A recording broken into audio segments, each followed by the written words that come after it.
கள்ளழகருக்கு காவல் தெய்வமாக விளங்கும் 18ஆம் படி கருப்பசாமி ஆலயம். மதுரை அரகர் கோயிலில் காவல் தெய்வமாக இருக்கும் கருப்பண்ணசாமி மிகவும் சக்தி வாய்ந்த தெய்வமாக கூறப்படுகிறது. இந்த கருப்புசாமி பலருக்கும் குலதெய்வமாகவும் பலருக்கு இஷ்ட தெய்வமாகவும் இருந்து அருள் புரிந்து வருகிறார். 18ஆம் படி கருப்பசாமி. வழக்குகளை தீர்க்கும் கருப்பசாமி.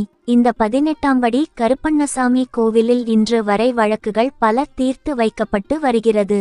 தன்மீது நியாயம் இல்லாதவர்கள், பிறரை ஏமாற்றி லாபம் அடைய முயற்சி செய்பவர்கள் 18ஆம் படி கருப்பு கோவிலில் என்றும் போய் சொல்ல முடியாது. அதேபோல நியாயம் யார் பக்கம் இருக்கிறதோ அவர் பக்கம் 18ஆம் படி கருப்பசாமி துணையாக நின்று வழிநடத்துவார். இந்த நம்பிக்கையில் பல வழக்குகள் அங்கு தீர்க்கப்பட்டு வருகிறது. நீண்ட நாட்களாக நியாயம் கிடைக்காதவர்கள், நம்பிக்கை துரோகத்தால் பொருளாதாரத்தை இழந்தவர்கள் தன் மீது நியாயம் இருந்தால் மட்டும் 18ஆம் படி கருப்பனை வேண்டி தனக்கு துணையாக அவரை அழைக்கலாம். கோவில் வரலாறு. வளம் மிக்க கேரள தேசத்தை ஆட்சி செய்து வந்த அரசன் ஒருவன் ஒருமுறை பாண்டிய நாட்டில் உள்ள திருமாலிருஞ்சோலை என்னும் திவ்விய தேசமான அரகர் கோவில் வந்தான். பள்ளி கொண்ட அழகே உருவான கள்ளழகரை தரிசித்தான். அழகரின் அழகை கண்ட அந்த அரசன் அதை உருவேற்றி சக்தியேற்றி தாம் தேசமான கேரளாவுக்கு கொண்டு செல்ல திட்டம் தீட்டினான்.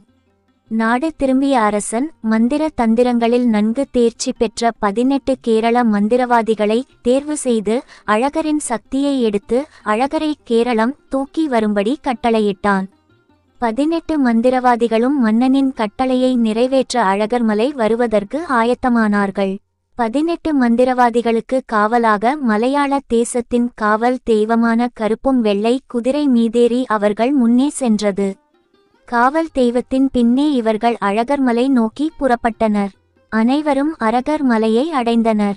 அரகர் மலையை அடைந்த காவல் தெய்வம் அழகரின் அழகில் மயங்கி தன்னை மறந்து நின்றது. அழகரின் அழகிய தங்க ஆபரணங்களை கண்ட 18 மந்திரவாதிகளும் தன்னுடன் வந்த காவல் தெய்வத்தை மறந்து ஆபரணங்களையும் அழகரையும் தூக்கி செல்லும் எண்ணம் கொண்டு கருவறை நோக்கி சென்றனர். இவர்களின் கெட்ட நோக்கத்தை கண்ட அடியார் ஒருவர் ஊரில் உள்ள மக்களிடம் சொல்ல, மக்கள் அனைவரும் திரண்டு வந்து அந்த 18 பேரையும் கொன்று களிமண்ணால் படிகள் செய்து படிக்கு ஒருவராக 18 படிகளிலும் 18 பேரையும் புதைத்தனர்.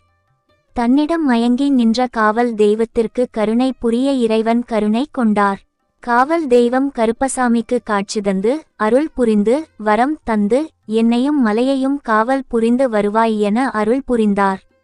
காவல் தெய்வமான கருப்பசாமி இம்மலையில் தங்கியிருந்து அரகர் மலையை இன்று வரை காத்து வருவதாக நம்பிக்கை உள்ளது. காடு வீடு எல்லாம் முன்னோடியாய் காவல் புரிந்து மக்களை காப்பாய் என இறைவன் கட்டளையிட்டார். 18 பேருடன் வந்த தெய்வமாதலால் 18 படிகளின் மீது நின்று காவல் தெய்வமாய் காட்சி தந்தார்.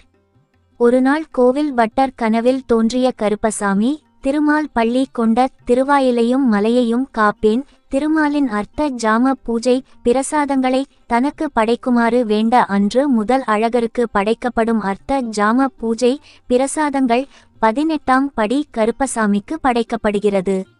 ஒரு சமயம் பெரியாழ்வாருடன் இத்தலத்திற்கு விஜயம் செய்த ஆண்டாள் 18 படிகளை கண்டு வியந்த தாக கர்ண பரம்பரை செய்தியாக கூறப்படும் கதை தெரிவிக்கிறது. ஒவ்வொரு நாளும் அழகர்மலை கோவில் பூட்டப்பட்டதும் கதவின் சாவி 18ஆம் படி கருப்பசாமியின் முன்பு வைத்துவிட்டு செல்வர். மறுநாள் காலை கோவில் திறக்கும் முன் பட்டர் கருப்பசாமியிடம் பெற்று கதவை திறக்கும் சம்பிரதாயம் இன்று வரை நடைபெற்று வருகிறது. சித்திரை திருவிழாவிற்கு அரகர் மதுரைக்கு புறப்படும் போதும் மதுரையிலிருந்து கோவிலுக்கு திரும்பும் போதும் அரகர் அணிந்த நகைகள் எண்ணப்பட்டு அந்த பட்டியல் 18ஆம் படி கருப்பசாமி முன்பு படித்து காட்டப்படும். கோவில் நகைகளை காவல் தெய்வம் கருப்பசாமியே பாதுகாத்து வருகிறார் என்பது பல காலமாக தொடர்ந்து வரும் நம்பிக்கை. இன்று வரை இந்த நடைமுறை வழக்கத்தில் உள்ளது. கள்ளழகருக்கு காவல் புரியும் கருப்பண்ணசாமியை மக்கள் தங்கள் குல தெய்வமாக கொண்டு வழிபட்டு வருகின்றனர். இன்றும் 18ஆம் படி கருப்பசாமி முன் பல வழக்குகள் தீர்க்கப்பட்டு வருகின்றன. கருப்பசாமியிடம் முறையிட்டால் நிச்சயம் நியாயம் கிடைக்கும் என்பது மக்கள் கொண்டுள்ள அசைக்க முடியாத நம்பிக்கை. அரகர் கோவிலில் காவல் தெய்வமாக நின்ற கருப்பசாமி பின்னாளில் மதுரையை ஆண்ட பாண்டிய மன்னர்களுக்கு காவல் தெய்வமாக இருந்து வந்தார். கூப்பிட்ட குரலுக்கு ஓடோடி வரும் கருப்பன். 18ஆம் படி கருப்பனை பொறுத்தமட்டில் நீங்கள் அவர் சன்னதிக்கு சென்று வேண்டி நியாயம் கேட்க வேண்டுமென்று அவசியமில்லை. நீங்கள் இருக்கும் இடத்தில் எங்கு இருந்தாலும் உங்களுக்கு அநீதி நடக்கிறது என்பதை உணர்ந்தால், உங்கள் பக்கம் நியாயம் இருந்தால் 18ஆம் படி கருப்பனை மனதார வேண்டிக்கொண்டு கருப்பா என்னை காப்பாற்று என்று சொன்னால் போதும். அந்த கருப்பன் ஓடோடி வந்து பக்தர்களை காத்தருள்வான்.